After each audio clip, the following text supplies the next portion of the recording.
Sujet de conversation intéressant que j'ai trouvé aujourd'hui sur Twitter. Comme quoi ça arrive, il faut faire attention bien entendu sur ces réseaux.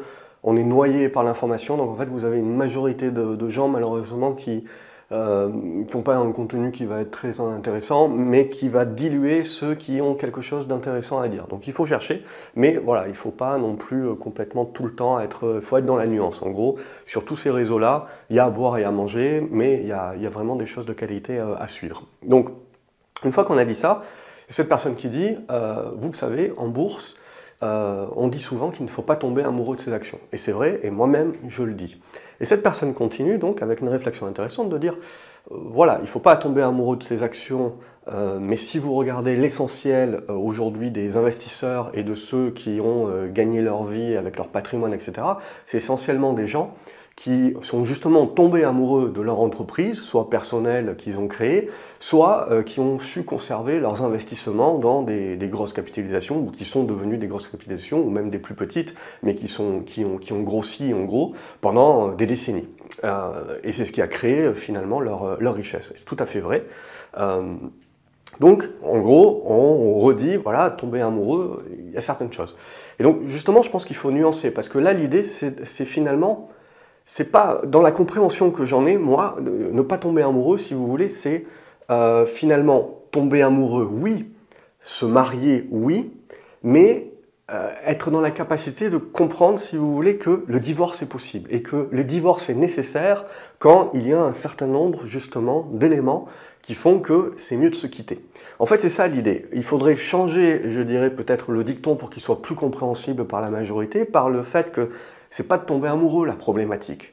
La problématique, c'est d'accepter et d'éviter d'être dans le déni lorsque les choses vont vraiment mal et d'essayer de forcer les choses. Et en gros, d'un point de vue fondamentaliste, etc., c'est quoi? C'est le value trap. C'est en gros la société que l'on croit qui ne traverse que des problématiques temporaires, mais en fait, c'est des problématiques de fond. C'est la société qui brise notre confiance à cause du management. C'est la société qui n'arrive plus à délivrer la croissance ou les marges qu'elle réussissait à délivrer, donc qui ne délivre plus sur la même promesse. C'est l'avantage compétitif que l'on croyait indestructible qui se fait disrupter au fur et à mesure. Voilà, c'est tout simplement le changement. C'est comme dans la vie de tous les jours, si vous voulez, c'est l'évolution. L'évolution de deux personnes qui peuvent en effet, ou de deux actifs, qui peuvent en effet trouver à un moment donné des choses en commun, faire un bout de chemin ensemble, et à un moment donné, pour des raisons X ou Y, les chemins se séparent, les passions se réduisent.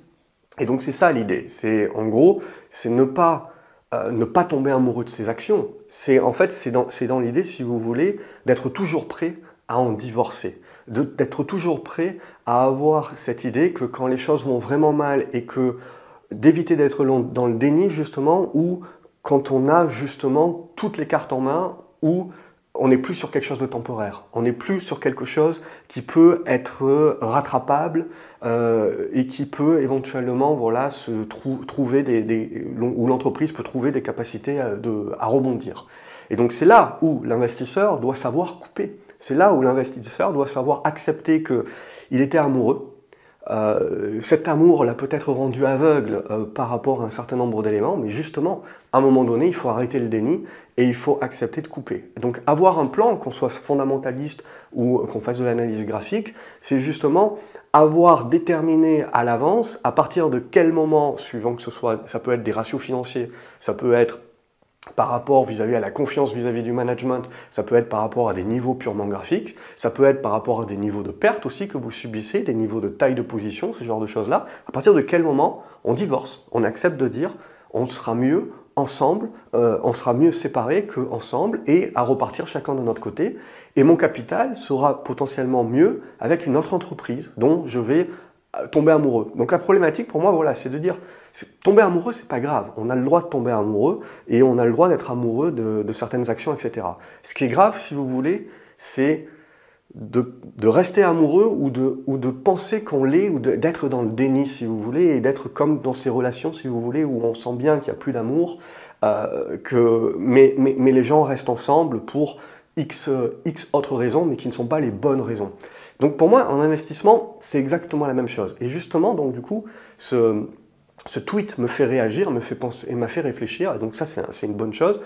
Ou voilà, c'est finalement, il faut bien comprendre les dictons en bourse, ne pas tomber amoureux. En fait, voilà, il faut peut-être le modifier un petit peu pour le comprendre, je dirais, dans sa meilleure substance. Voilà, j'espère que vous avez compris ce que je voulais dire. N'hésitez pas à me le dire en commentaire, vous, comment vous voyez les choses par rapport éventuellement à ce dicton-là.